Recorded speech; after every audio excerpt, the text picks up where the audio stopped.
And we are live in the greater Chicago region here in the Midwest of the great nation of the United States of America. What an interesting illusion that has become. How are you this morning, Barrett? I'm doing great, doing great. Yeah. It is kind of funny, all of our national pride that we have, right?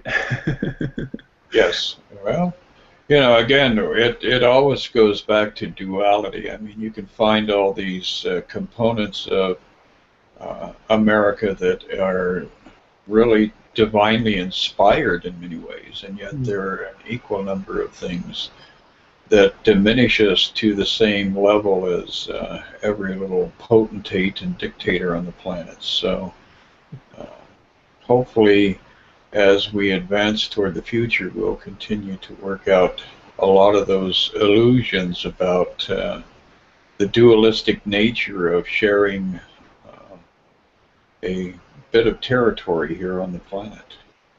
Yeah.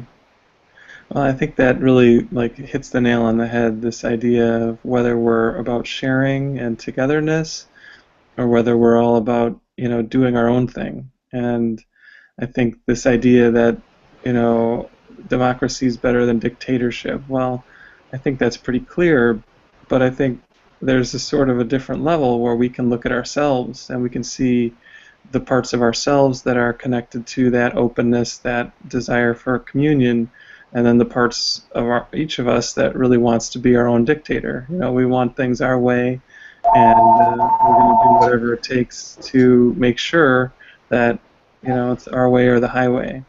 So I think when we look out in the world, we see things that are better, things that are worse, things that are good and bad. Um, and when we can remember to think of the world as simply a reflection of ourselves, then we find that there's something for us to learn in each and every situation that we see out there on the screen.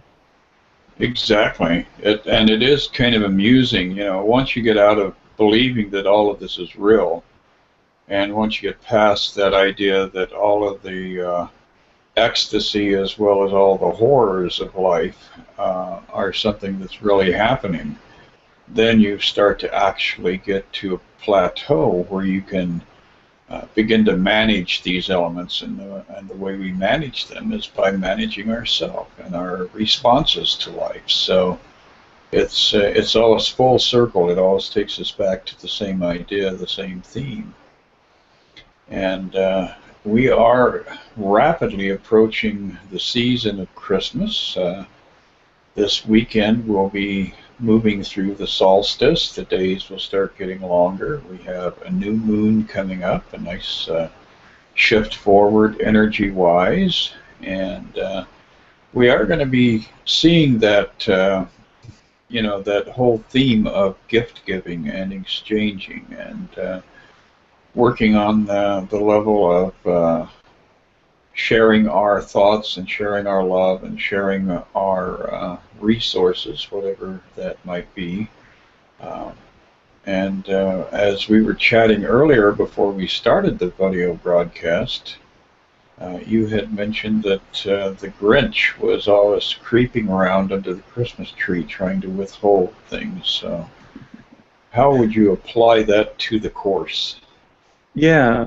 Um, I mean, I guess it kind of fits right with what I was just saying, in that not only do we each have our own inner dictator that wants things its own way, but each of us has our own personal Grinch that's stealing the presents out from under the tree and hauling them up the big mountain on its sleigh to try to take them away from everyone else and hoard them for itself. Um, I think that that's kind of a beautiful story, that story of the Grinch, because it really embodies this idea that as we try to get more and more for ourselves, what we find is that we're actually feeling like we have less and less.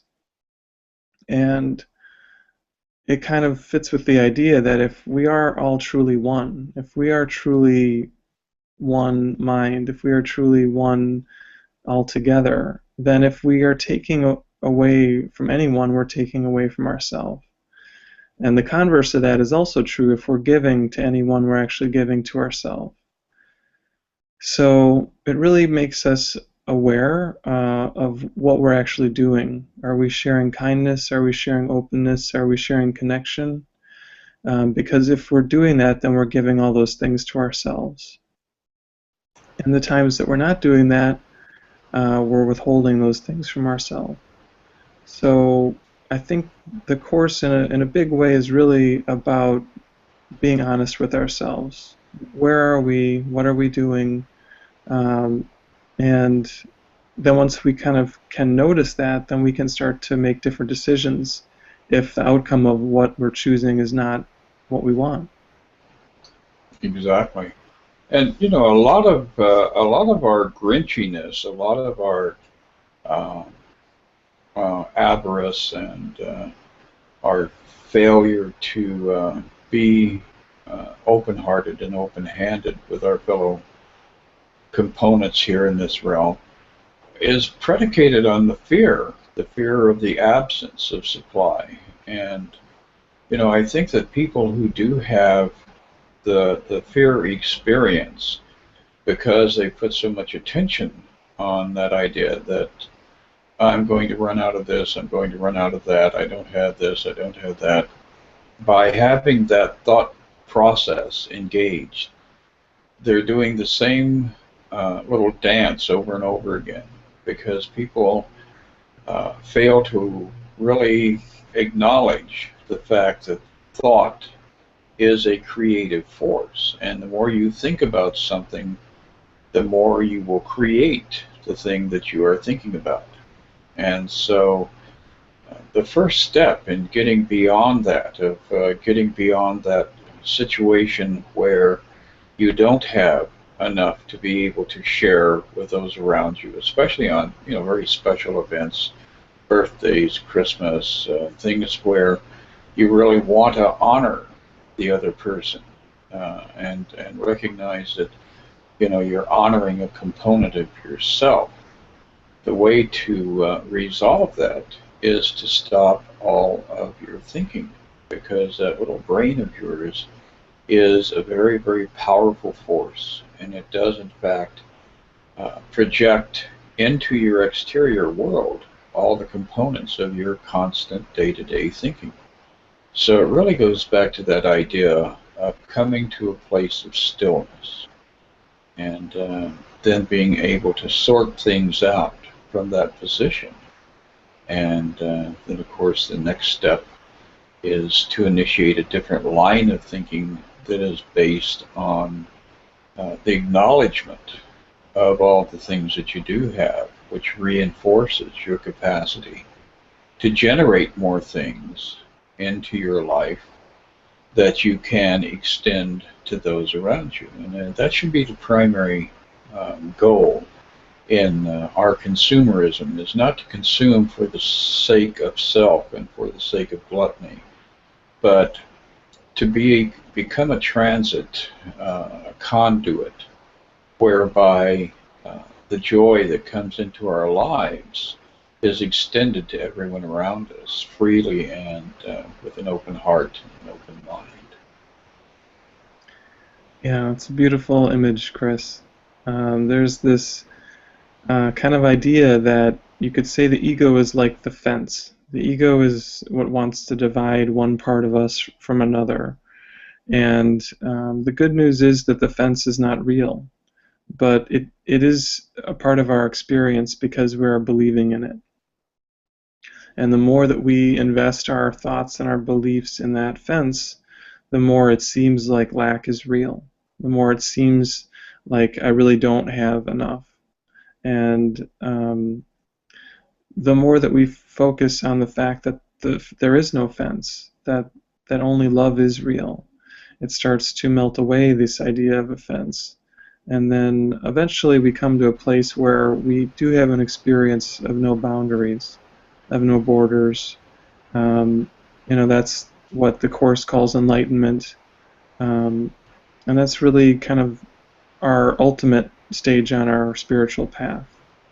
But one of the issues we have is that we don't want to see this part of us that is attached to lack. We don't want to see this part of us that's attached to believing that we don't have enough. And Jesus does talk about this in the text.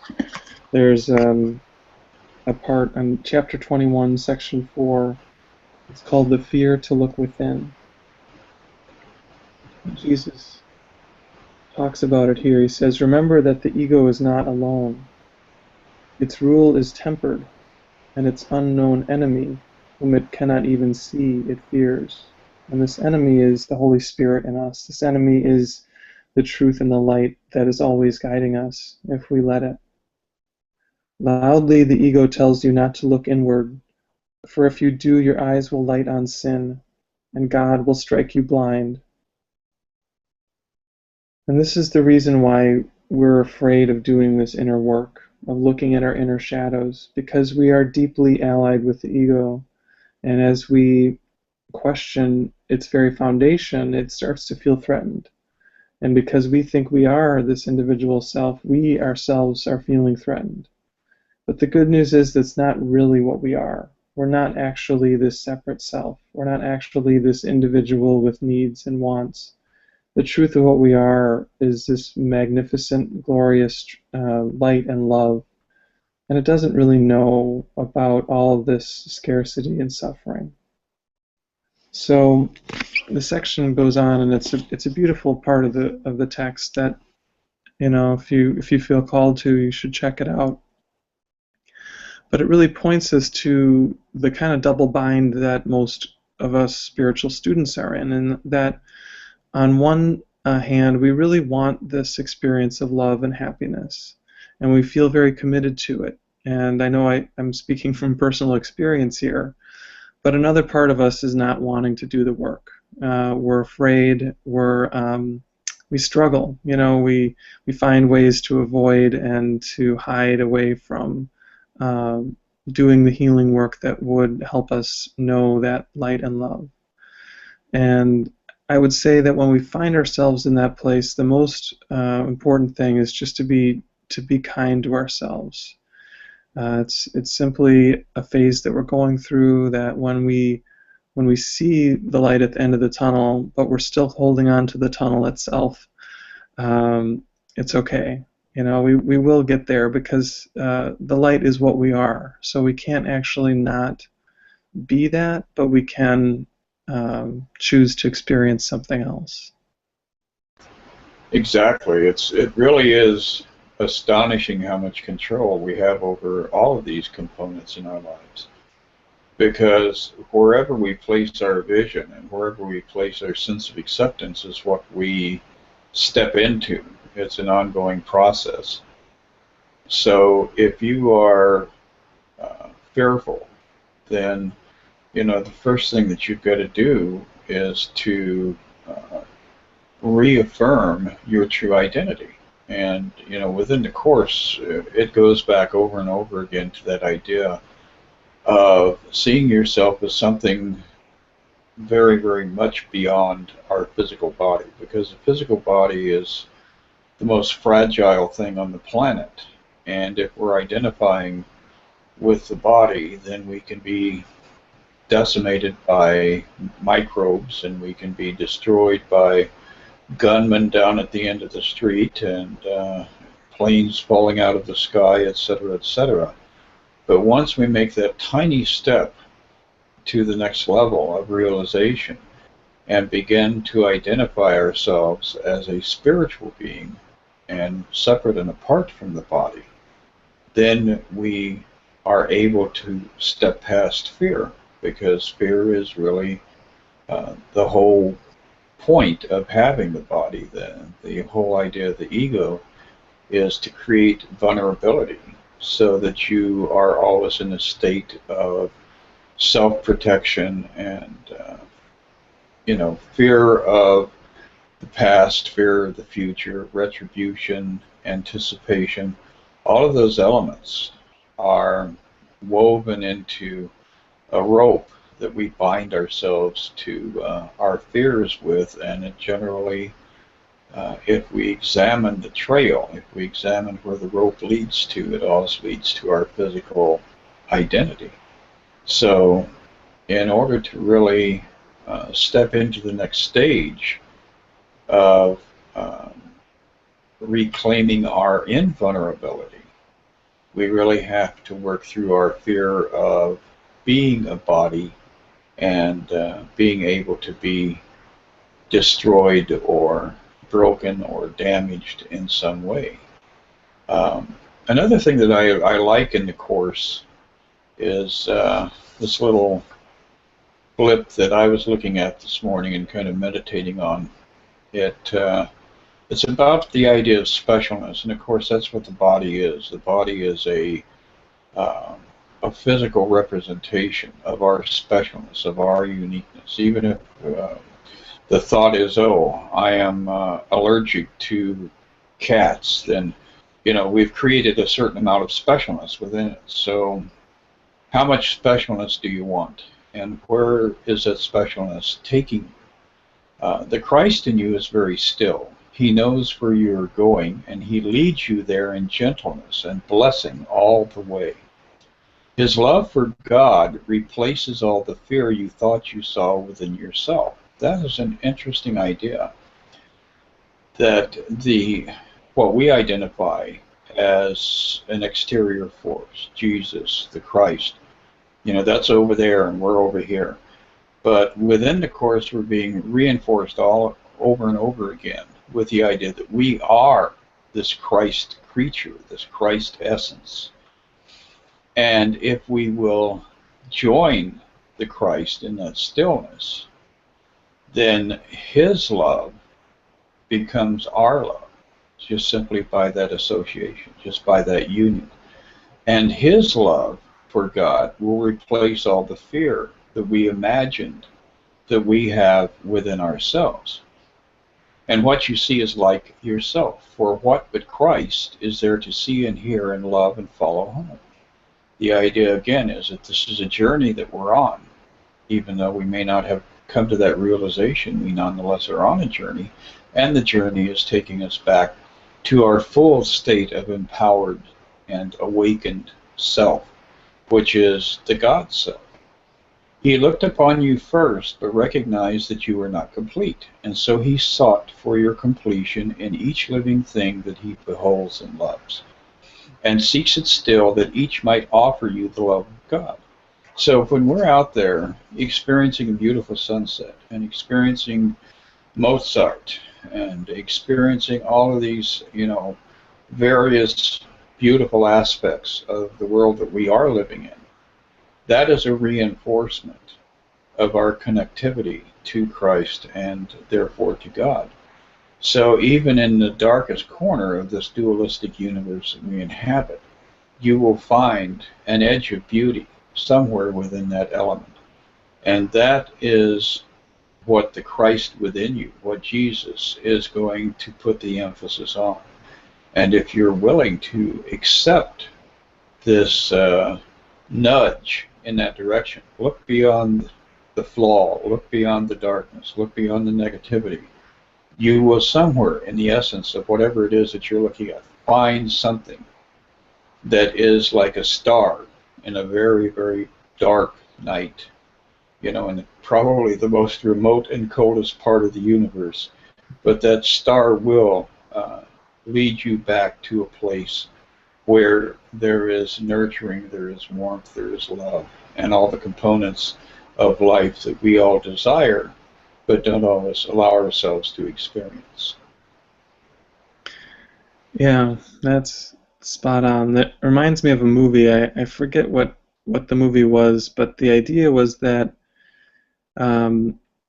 they were questioning whether the universe was expanding or whether it was contracting. And one of the premises or ideas was that, the universe had to be expanding because if it was contracting, then all of the light from all the stars would be so bright, it would be like, just almost blinding, or because they're all coming at us. And there was a moment in the movie where something happened, and that was kind of the experience. And what you're talking about reminds me of that, where it looks like there's just this tiny little light, but then something happens, and all of a sudden the light kind of overcomes all the darkness, and it just shines everything else away. Because that's that's kind of what happens is we think that there's really no light. You know, we're in a place, like you said, where it feels cold, it feels lonely, and we've all been there. You know, we've all had those times, and maybe some of us are going through something like that. But just know that when you're in that place, that light is there, and it is ready to just kind of overcome you and to nurture you and to support you and to guide you. Because I think one of the things that comes up in these times where it is a little challenging is that there's this feeling of aloneness, and you know, it feels like, you know, we can't get away from it, or we don't know how to fix it, because we think a lot of times that something in this world will fix the problem. You know, if we're with another person, then we will kind of let go of this feeling of aloneness. Um, but the good news is we can find this state of being where we are feeling the presence of Christ, the presence of Spirit, regardless of the circumstances. I mean, we've probably all had that experience where we've been in a room full of people and we felt all by ourselves. So it's not really about whether there are bodies that are with us or not. It's about the perception that we have of what's happening. And when we can remember that, it can really change our whole experience. And I think it's something to remember as we step into this holiday season, where we will be with a lot of different people, most of us anyway. And when we're with those people, you know, what kind of quality are we wanting to emphasize? What kind of feeling are we wanting to cultivate, both in ourselves as well as in the people that we're interacting with? And I think if we can remember that our goal is to have people feel connected and joyful and together, then we're going to be able to share that experience not only with other people but also with ourselves. Yes, that's definitely a primary component of the holiday season. It is a strong reminder and a source of reinforcement of one concept of self or the other. You know, we are either more miserable in our aloneness during the holiday seasons, um, or we are in fact in a state of being willing and receptive to acknowledge and embrace everybody around us. And you know, Barrett, one of the things we talked about before we started the show was uh, a song that is part of pop culture right now by One Republic. And I really like the idea that uh, no matter where you go, that enlightened presence will, you know, the beam of light will come under the door, or it'll come through the window, or it'll come somewhere in whatever darkened environment you're in. It's just everywhere around us. And this one lyric that I find so amusing is it goes something to the effect of everything that kills me makes me feel alive. And that really is a very solid description of this material existence that we're engaged in, because it is a universe that was designed and created solely for the idea of reinforcing the power of death.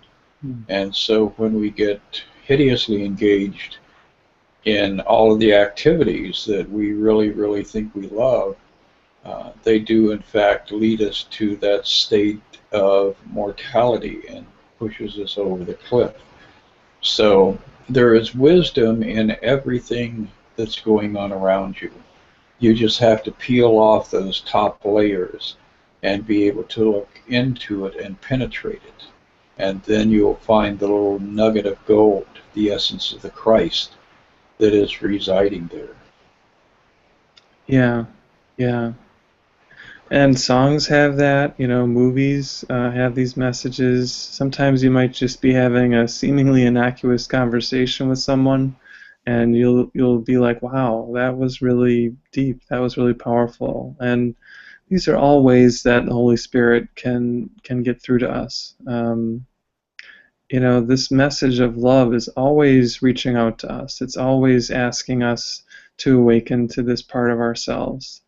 But so often we're kind of off in our own world, and we're maybe just distracted by things that are going on in our lives. And just opening up to the possibility that you're going to have a message from Spirit, that there's going to be some way that this deeper truth is going to come through to you. A lot of times just knowing that that's an option will help you kind of open your ears just enough that you can hear the message when it comes through for you. So definitely be open to that and be receptive to those kinds of things coming through.